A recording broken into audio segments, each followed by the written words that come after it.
In a small town, Detective Reynolds was getting frustrated.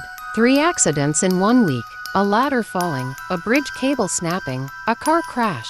Everyone called them accidents, but Reynolds felt something wasn't right. His partner, Sergeant Chen, just thought he was chasing ghosts. Mr. Henderson swore he simply slipped, and Mrs. Gable's brakes just failed.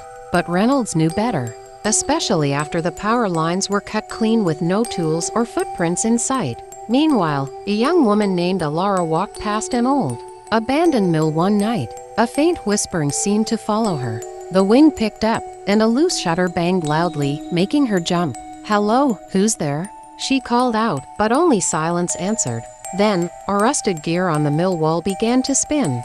Slowly at first, then faster and faster, whirring impossibly.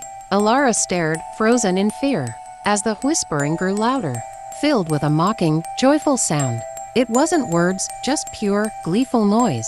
Back in her apartment, Alara tried to calm down. She poured a glass of water, her hand shaking.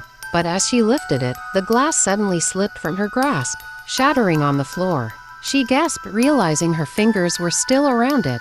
It had just slid away. A low, deep chuckle filled the room, coming from everywhere and nowhere. It was ancient and filled with evil joy.